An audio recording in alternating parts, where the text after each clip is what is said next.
il y a plusieurs personnes qui sont interpellées. Plusieurs personnes qui sont interpellées, dont le chauffeur. Ça, je peux vous le dire. Puisque il vous souviendra, si je ne l'ai peut-être pas dit, les chauffeurs qui étaient à la maison n'étaient pas sortis ce jour-là avec la victime, ayant été envoyés par la victime à d'autres courses, à l'IPN. Mais ces téléphones ont été récupérés et il répond par rapport aux investigations qui sont faites. Donc, il est à notre disposition, ces chauffeurs-là.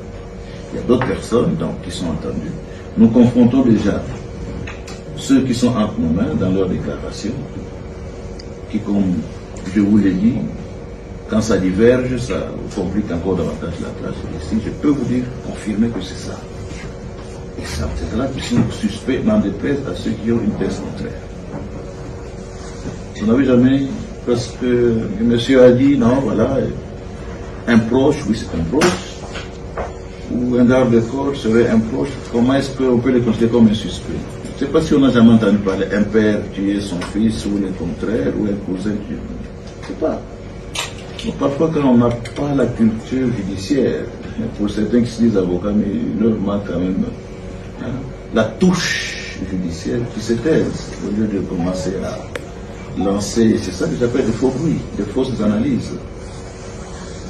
À la dernière question.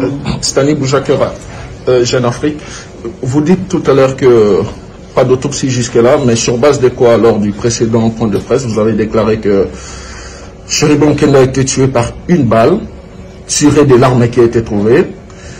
Et à quel moment on peut dire que la justice a constaté qu'il était mort? Est-ce que quand il a reçu la balle, l'autopsie n'est pas faite, mais sur base de quoi on dit que il est mort là, d'une balle? Voilà.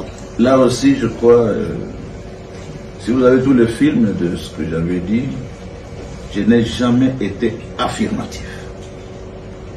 J'avais dit, et je le redis aujourd'hui, qu'il avait été tué. J'ai donné les constats qui avaient été faits.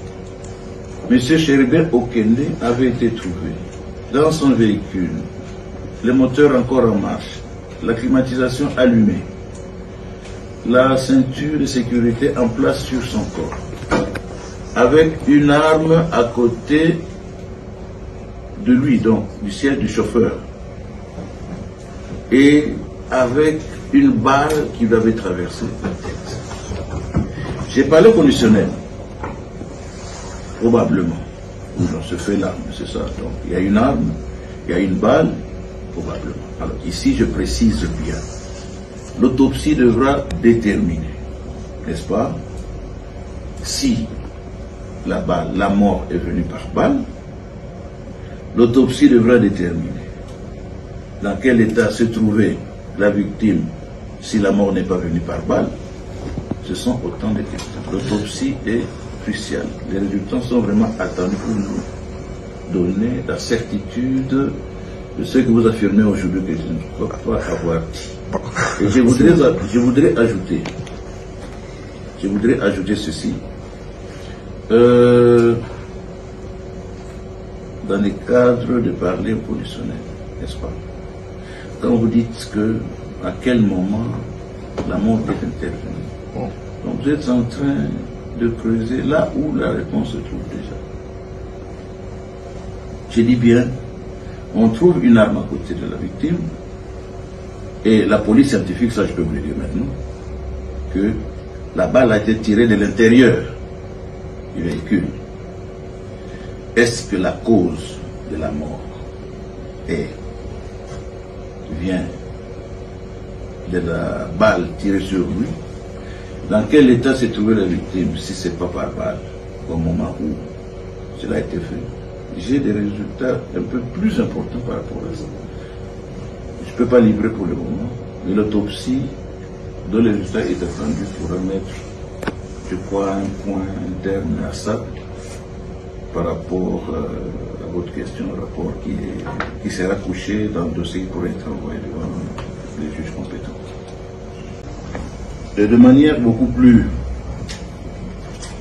pragmatique, pratique. La police scientifique nous a confirmé par exemple que la balle qui a été tirée est bel et bien partie des larmes trouvées à côté du corps. Alors là, ne me faites pas dire ce que je n'ai pas dit. Je dis bien que la balle qui a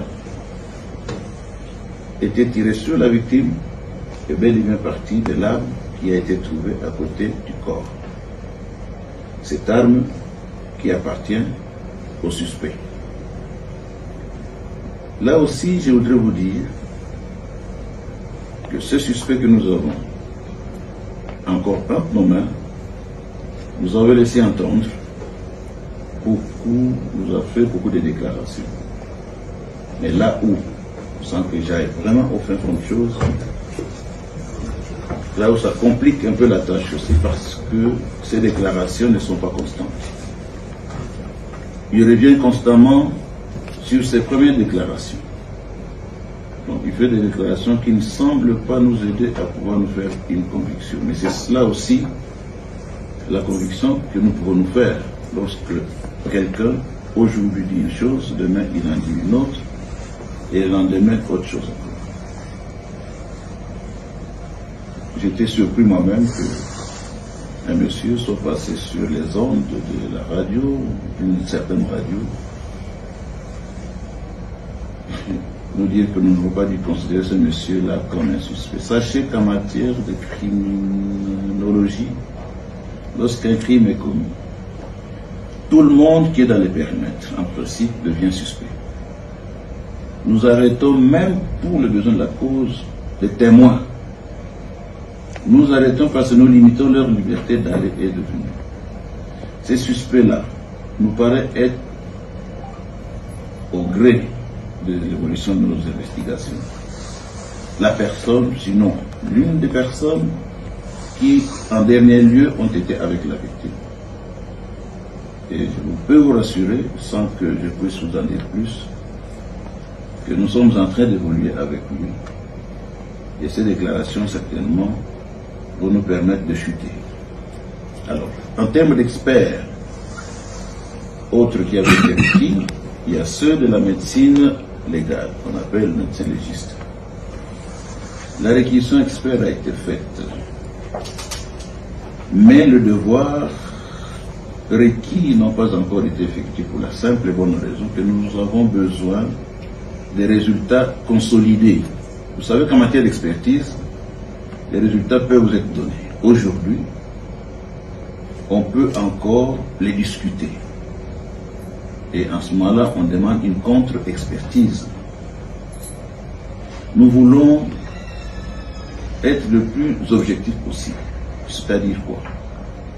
Nous ne manquons pas l'expertise locale.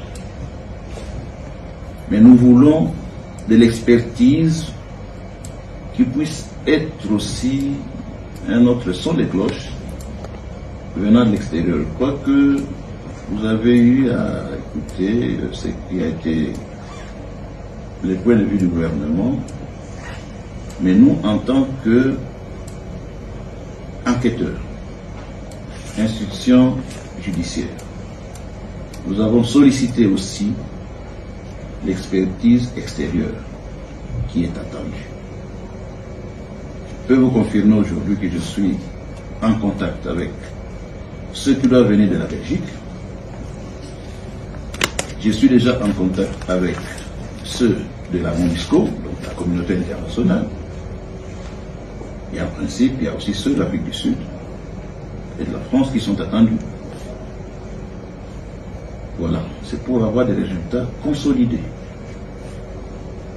Vous savez qu'en matière de médecine légale, on peut commencer à charcuter un corps et demain un autre arrive, on va dire non, je ne peux plus faire quoi que ce soit parce qu'on y a touché, on a peut-être fait ceci. Donc c'est pour des raisons d'objectivité que ces résultats consolidés pourront être sur la table et ne plus être discutés.